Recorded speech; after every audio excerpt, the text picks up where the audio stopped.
يا أيها الذين آمنوا إذا نودي للصلاة من يوم الجمعة فاسعوا إلى ذكر الله وذروا البيع ذلكم خير لكم إن كنتم تعلمون.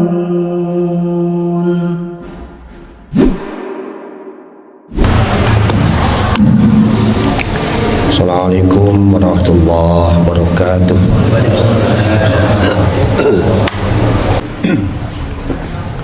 Innal hamdalillah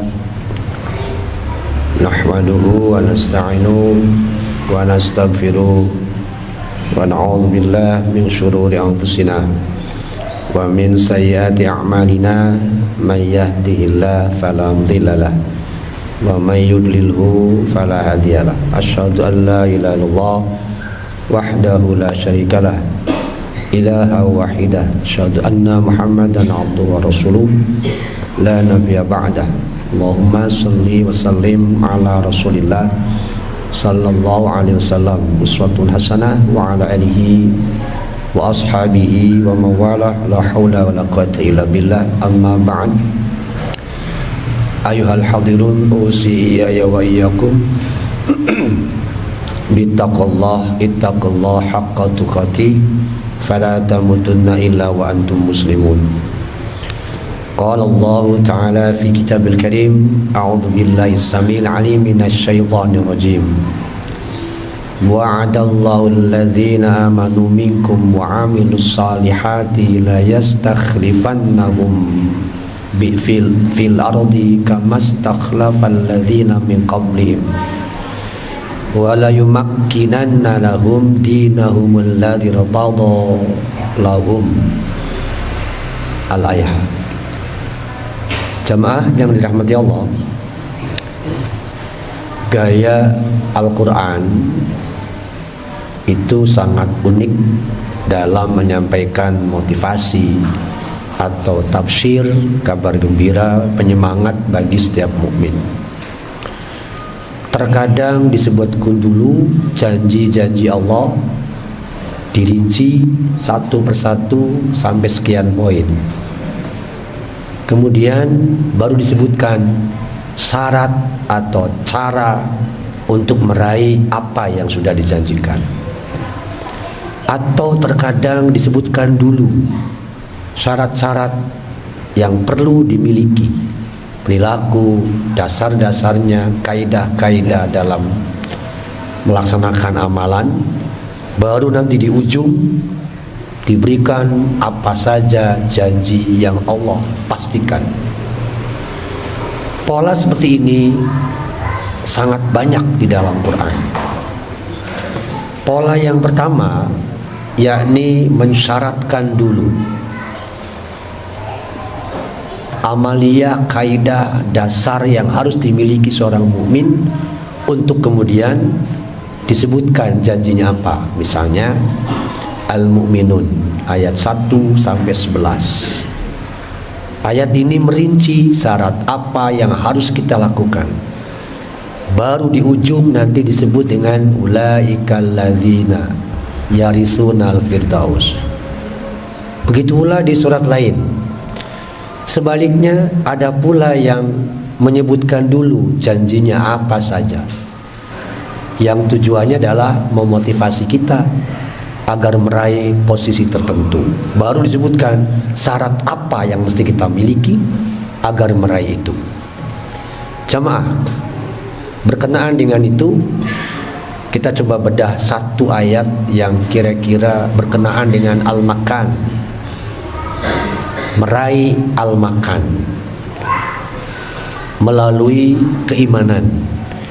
Al-makan lazim diterjemahkan sederhananya dengan tempat. Kita menyebutnya posisi atau kedudukan, bahkan bisa juga jabatan. Setidaknya dua sosok yang mendapatkan posisi seperti ini. Allah menegaskannya dengan kata-kata makanna, kami tempatkan lahum, bagi mereka. Kami beri mereka kedudukan, posisi. Misalnya Yusuf alaihissalam. Pada akhirnya Allah memberikan kedudukan, posisi, jabatan yang sangat istimewa kepada Yusuf alaihissalam. Meskipun lewat proses panjang, tapi ujungnya terhormat. Itulah Yusuf alaihissalam dengan kalimat yang tadi, makanna. Sosok kedua yang juga mendapatkan sebutan yang sama adalah Zulkarnain. Bahkan ditambahkan dengan kalimat tambahan, min kulli sababan. Artinya Zulkarnain bukan saja punya kedudukan, posisi, tempat yang sangat istimewa, tetapi juga punya kapasitas lain yang dimilikinya, yakni memiliki pintu, metode, kunci min kulli syai, atas segala sesuatu. Jamaah, tentu bagi seorang mukmin, dua tokoh yang dikisahkan di dalam Quran ini bisa menjadi inspirasi buat kita, bahwa kita pun seyogianya terdorong untuk memiliki kondisi yang sama, al-makan tadi. Pertanyaannya adalah, apa yang mesti kita lakukan? Kita kutip surat 24 ayat 55. Mungkin jamaah nanti bisa lihat secara rinci ya. Tentu tidak pada tempatnya dikaji dengan pendekatan tafsir. Sekedar dikutip, setidaknya 3 janji Allah yang akan diberikan kepada setiap mukmin, bahkan sekelompok masyarakat mukmin. Janji yang pertama yang Allah berikan adalah la yastakhlifannahum fil ardi. Ini poin pertama. La yastakhlifannahum fil ardi. Allah akan mengangkat kita, memberi posisi kita khalif. Posisi Allah adalah mustakhlif, memberi wewenang, otoritas. Sedangkan kita sebagai mukmin silakan memakmurkan bumi, mengelola bumi, menguasai seluruh isinya, menggunakannya secara maksimal. Itulah la yastakhlifannahum fil ardi. Pasti mukmin diberi kemampuan itu untuk memberi eksperiental, pengalaman. Maka Allah membandingkannya dengan kaum terdahulu lewat ungkapan kamastakhlafal ladzina min qablihim. Seperti Allah sudah memberikan itu kepada orang-orang sebelum mereka. Jadi kalimat kama ini semacam pembanding. Kalau kita merasa ragu, iya gitu Allah akan memberi kita begini, gak mungkin. Kalau Allah bilang kama, lihat puluhan orang, ratusan kerajaan, kekuatan dan sebagainya dulu sempat berjaya. Apa itu bukan data? Apa itu bukan fakta? Jadi pada saat mukmin ragu tentang itu, kamastakhlafal ladzina min qablihim, orang sudah banyak orang-orang yang sudah diberi kemampuan itu. Kalau kita masih ragu, sama dengan meragukan Al-Quran. Kalau kita meragukan Quran, kafirlah akidah kita saat itu juga.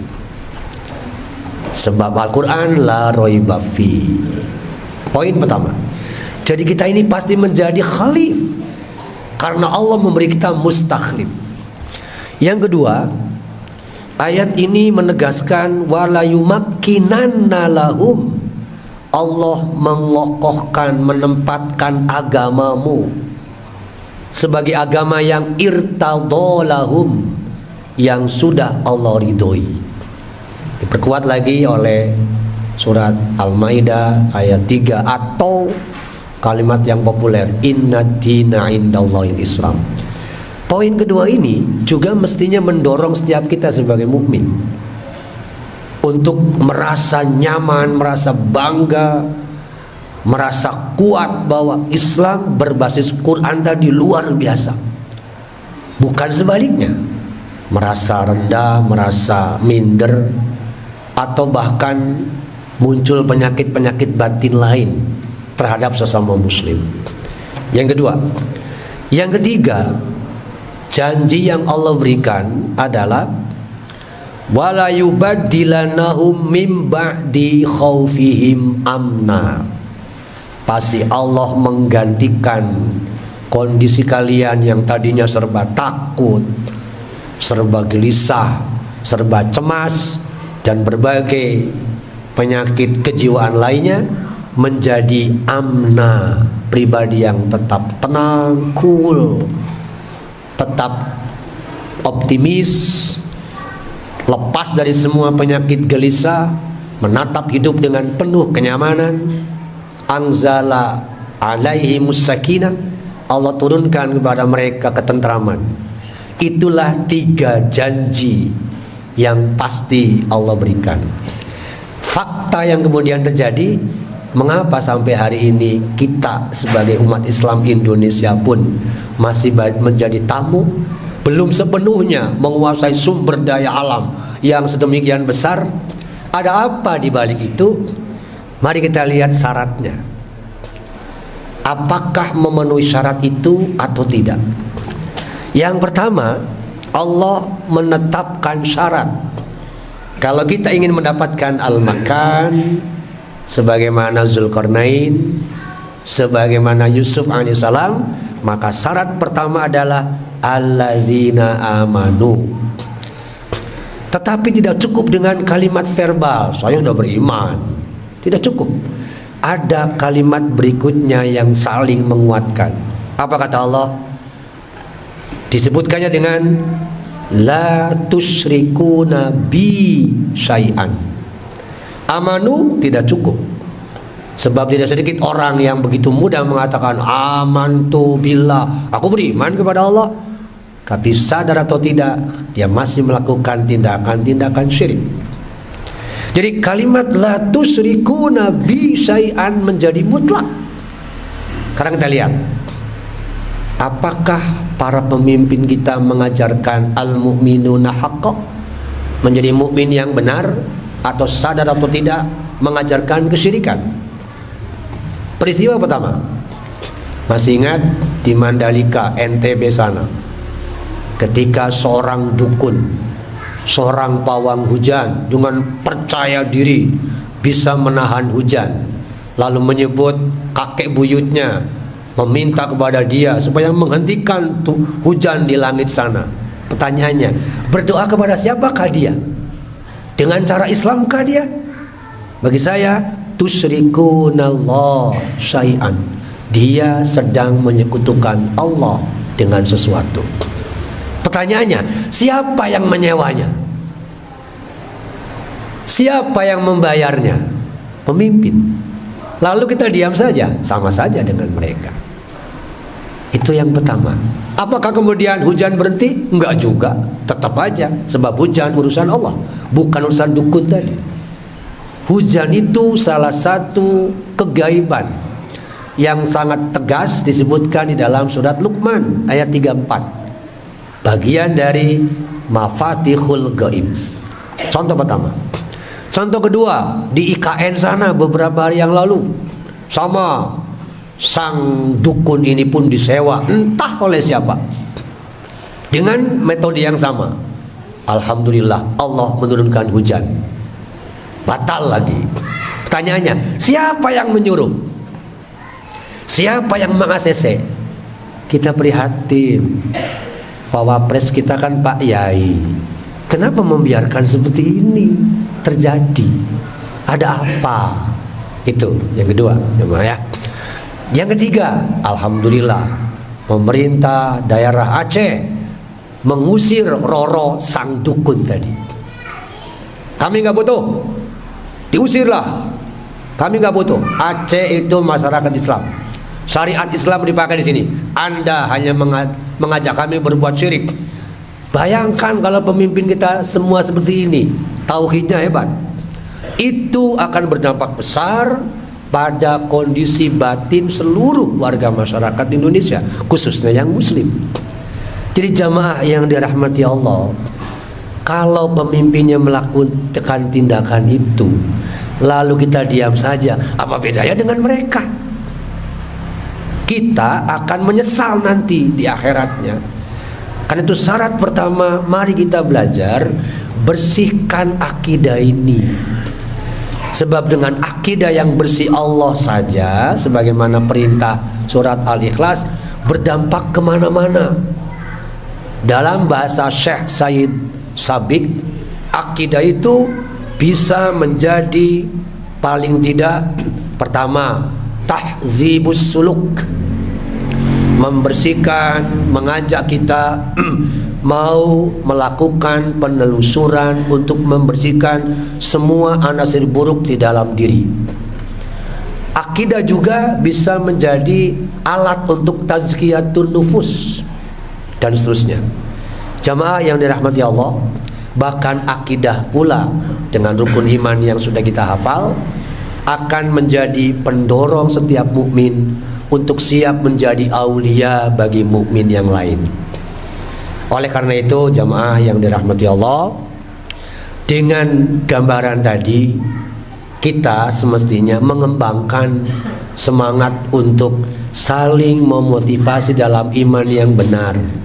Kita sepakat iman itu bisa naik turun, sebagaimana sudah sering kita dengar. Dan alat untuk menjaga stabilitas keimanan itu adalah taklim, pembelajaran. Bukankah kita sering mendengar tugas Rasulullah SAW itu 3? Yatslu alaihim ayati, melantunkan, membacakan ayat-ayat Allah. Kedua, yuzakihim, membersihkan batin kita. Dan yang ketiga, yu'allimuhumul kitab. Kalau hari ini kita meniadakan yang namanya ta'allum, pembelajaran, sementara Rasulullah SAW sudah sangat jelas yu'allimuhumul kitab, yang terjadi kemudian gelaplah hati. Sebab Ibnu Al-Jauzi mengatakan fa innal ilma nurun, ilmu itu cahaya. Andai kata kita bercahaya pikirannya, hatinya bercahaya, insya Allah lisan ini akan berucap dengan sesuatu yang dipikirkan mendalam, bukan seperti gambaran Imam Ali radhiyallahu an. Apa katanya? Orang dungu, orang bodoh berkata dengan di belakang lidahnya. Orang bijak berkata dengan di belakang hatinya. Mari sebagai mukmin kita menerapkan konsep ini. Ketika kita mengucapkan sesuatu, entah terhadap tetangga, entah terhadap warga masyarakat kita, termasuk kepada mungkin warga atau bahkan pengurus setempat, pertimbangkan apakah tepat yang kita katakan atau hanya sebatas hoax atau tuduhan. Itu semua menggambarkan kita bijak atau tidak. Sehingga dengan demikian, poin tentang amanu sekaligus dengan wa'amilus sholihat bisa kita jaga sedemikian baik. Barakallahu li wa lakum wastaghfiru innahu huwal ghafurur rahim.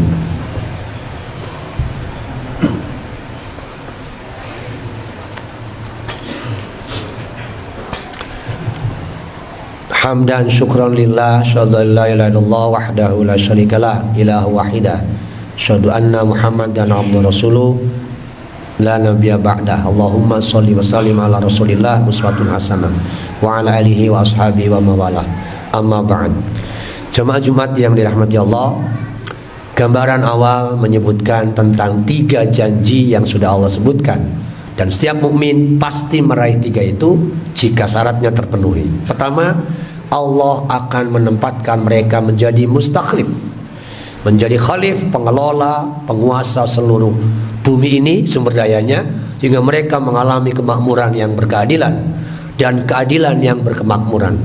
Dalam konteks ini, para pendiri bangsa sebetulnya sudah menegaskan hal itu. Kita pun sering mendengar tentang harapan menjadi baldatun thayyibatun wa rabbun ghafur. Yang kedua, Allah akan memberi kita kedudukan termasuk agama kita, ditempatkan sedemikian istimewa di atas agama apapun. Sampai hari ini kita harus merasa bangga tentang itu.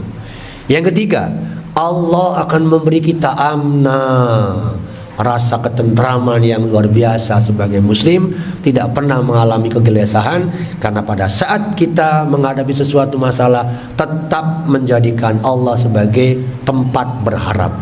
Nah, untuk mendapatkan 3 poin tadi, syarat pertama amanu, harus mukhlisin, harus murni, tidak boleh bercampur dengan akidah apapun. Maka mari kita bersihkan cara kita berpikir, cara kita bertindak. Apapun persoalan yang dihadapi, mestinya cara pikiran pertama itu adalah bagaimana kita menggunakannya untuk menggali mana hal-hal yang bisa kita kendalikan, dan sisanya yang tidak bisa kendalikan kita berharap kepada Allah. Yang ketiga adalah ada kemauan kuat dalam diri kita untuk melakukan islah, perbaikan terus-menerus dengan melakukan evaluasi apa yang sudah kita lakukan, kemudian segera memperbaiki. Dengan begitu, mukmin kita sekalian, insya Allah sebagaimana doa yang kita harapkan akan terwujud. Atina fid dunya hasanah, di dunia diberikan hasanah, di akhirat pun demikian. Bahkan di akhirat kita mohon yang kedua, waqina azabannar. Hamdan yuafi ni'amah wa yukafi mazidah, ya rabbana lakal hamd kama yanbaghi lahu wajhikal karim, walhamdulillahi rabbil alamin. Allahumma shalli ala Muhammad wa ala alihi wa sahbihi ajmain. Allahumma ighfir lana warhamna wa li walidayna wa li azwajina wa li dzurriyyatina. Allahumma innaka afuwun tuhibbul afwa fa'fu anna. Rabbighfir warham wa anta khairur rahimin. Rabbighfir warham wa anta khairur raziqin. Rabbighfir warham wa anta khairul ghafirin. Rabbana hab lana min azwajina wa dzurriyyatina qurrata a'yun waj'alna lil muttaqina imaman. Rabbana zalamna anfusana wa illam taghfir lana wa tarhamna lanakunanna minal khasirin. Rabbana atina fid dunya hasanah wa fil akhirati hasanah wa qina adzabannar. Subhana rabbika rabbil izzati amma yasifun. Salamun alal mursalin walhamdulillahi rabbil alamin.